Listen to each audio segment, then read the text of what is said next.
What is the worst way you've ever been ghosted? It's the year of our Lord, 2004. I'd met a lovely young lady. You know what? Let's call her Desiree. And Desiree and I began a long-distance relationship, which is destined to fail. Not that there's anything wrong with the relationship. We're just two very different people who just happen to like each other. She was very inexperienced and naive about life. I was a 21-year-old drunken man whore. So one night I received a notification on my AOL Instant Messenger. Ah, the good old days. It's from Desiree's sister. I have officially been informed that since I crossed the line with the family and that Desiree has cancer, we're breaking up. What? Before you ask, crossing the line means, just showing up at her house one night just to say hi since I was in the neighborhood. But yeah, the whole cancer thing. And that's the last time I heard from her. A year later, I'm told she died. Holy shit. But 10 years later, I find out Desiree's still alive. She never had cancer. Since Miss Desiree didn't have the backbone to break up with me, she asked her mom and her dad to do it for her. And her parents got into her sister's AOL and wrote me that message and then came up with this whole story about death and cancer. Oh, do I have a story to tell. So a couple years ago, I met this girl on Tinder. She was in the military, a Marine girl, 10 out of 10, gorgeous. We went out on a couple of dates and I thought everything was going amazingly. Things was going well. I thought it was leading to a whole relationship. Until one day she told me that she's getting tasked for deployment and that she had to leave within the next 2 weeks. But she reassured me that we'd be able to keep in contact and everything would be good. So I'm just like, that's cool. I'll wait it out. She seems worth it. And then like a month later, her best friend hits me up and tells me that she's been killed in combat. So, I'm distraught over here mourning over this girl, sad as fuck. Only to see her in person a couple months later with a whole nother dude. This girl took ghosting to a whole nother level. You don't have to fake your own death. But no, I'm actually pretty impressed with her commitment. Matter of fact, I think I might use that shit one day too. Okay, so I met this guy on Tinder and he was freaking beautiful, tall. He had a really good personality, and we literally talked for 3 weeks before we actually met each other. We talked all day, all night. Like, I felt like I actually knew this guy. I was like, oh my gosh, like, he is so perfect. Like, I could actually see myself dating him. Like, we're just like so much alike. Anyway, we actually meet, and it was like the best night ever. We had such a good time. We literally like played games, talked all night. We did the nasty, and it was amazing. And then after that, he's like, okay, I'll text you tomorrow. And I was like, okay, cool. Well, like, after that, like, his responses were, like, really spaced out. And then he eventually ghosted me. And usually I don't care if people ghost me off of Tinder because I'm like, you're a Tinder boy. Who cares? Like, I wasn't expecting much. But I actually, like, really liked this guy. So naturally, I became a stalker and started stalking him on every form of social media. And it turned out he had a girlfriend and a baby. And they were actually on family vacation together.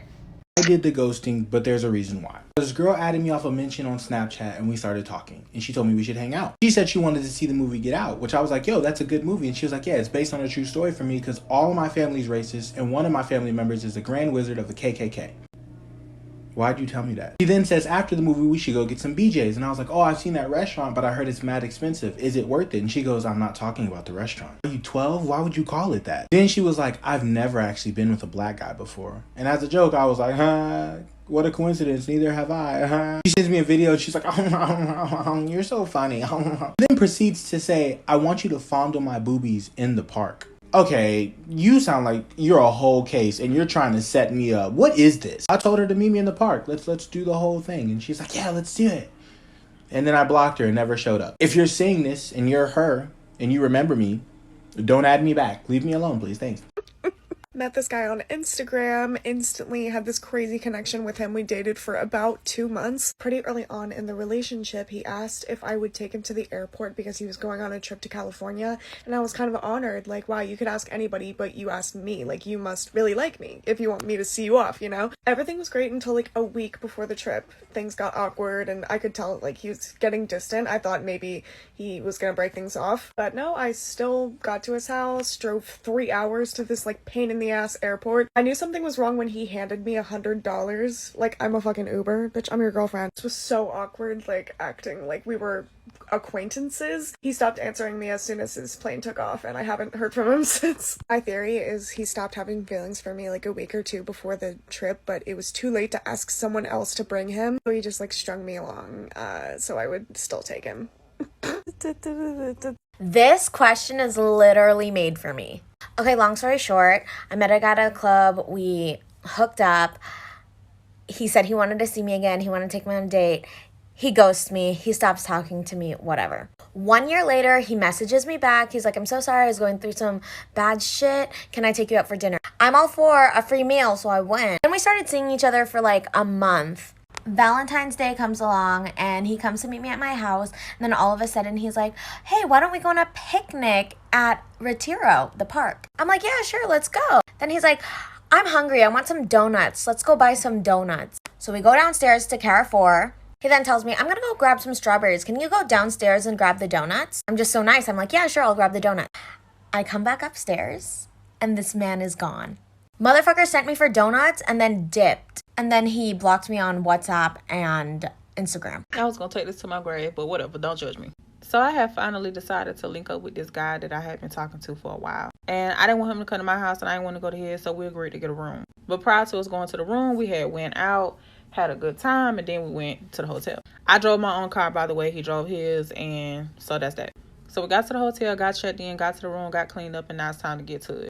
I noticed he was kind of in a hurry, so I was like, you got somewhere to be? Like, what the fuck? He was like, no, I'm just excited, or some stupid shit he said. So he was trying to screw me with no rubber. Even though I was DTF, I'm not DTF with no rubber. I was like, well, hold up, I'm not with that. You know, why you ain't got no rubber? You know what we came to do. He was like, so what's the problem? I said, I'm not finna explain that to you. You know exactly what it is. You gonna get a rubber or we ain't fucking. So he was like, all right, man, I go get a rubber. So I'm like, okay. He left and took a minute to come back. So much so that he never did come back. And I was calling his phone because I thought something was wrong at first. Life of part 2.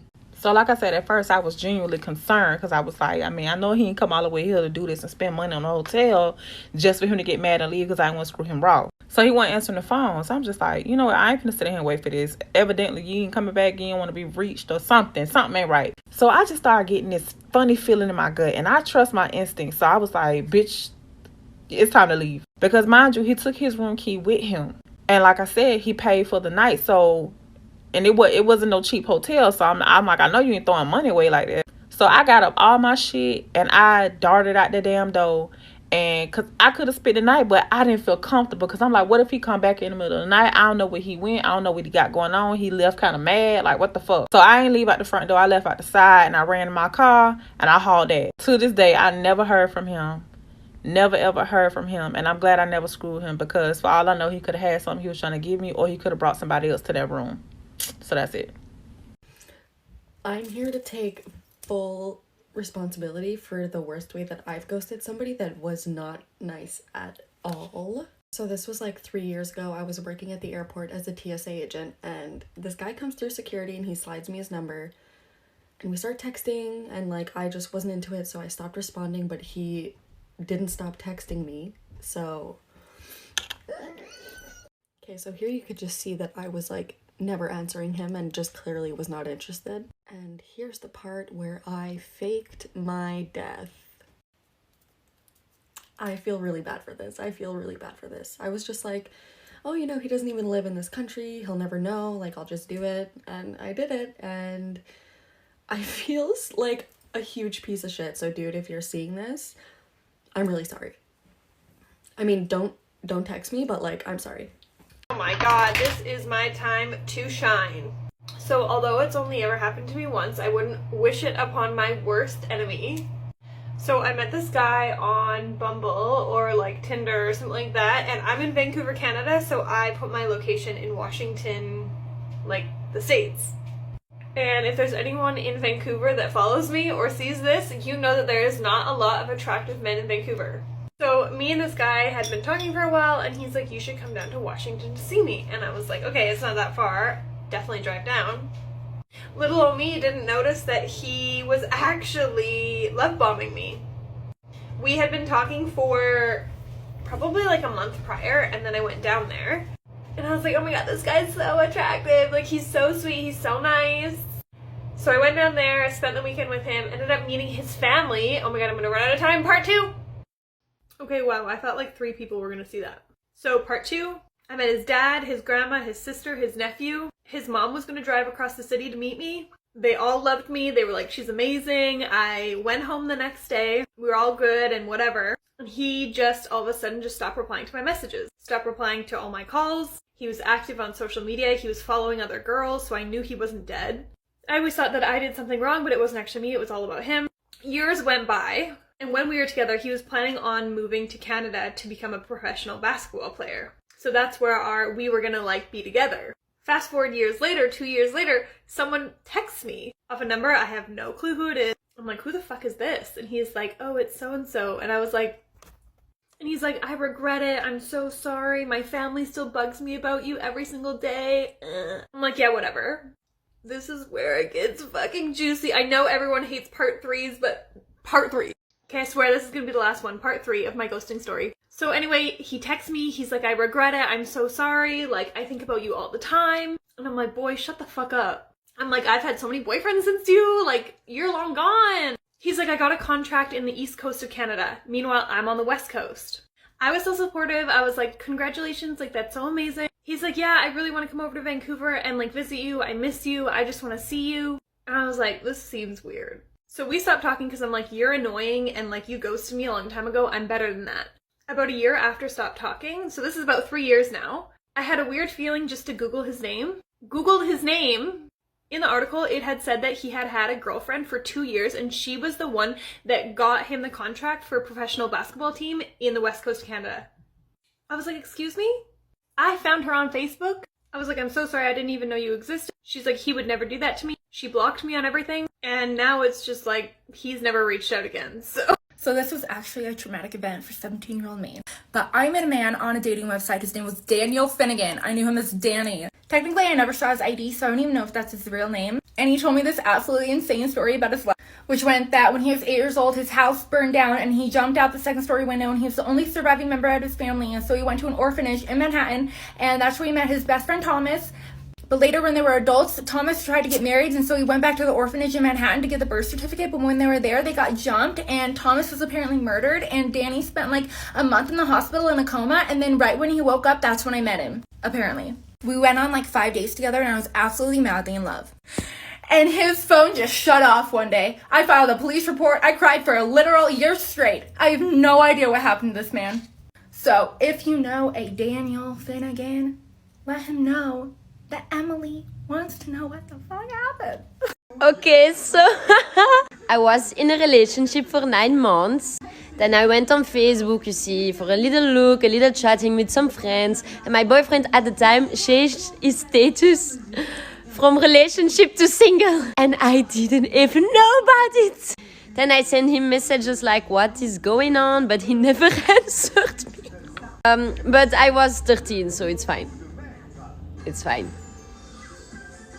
I was friends with a guy in high school. He was a senior and I was a junior. And in my school, we had a junior prom. And he said to me he would take me to prom if I needed a date. So a couple months before prom, we would communicate about it. And 2 weeks before, I called him all excited because I got my dress. He said, you know what, I'll call you back because I'm on my way home from work. So I said, okay. I waited for his call, never called me back. So the next couple days, I called him, he never called me back. My parents called him, never called me back. So I was like, what am I going to do? So I called a friend who lives 2 hours away from me. He took me to prom, and I ended up being prom queen, so it all worked out.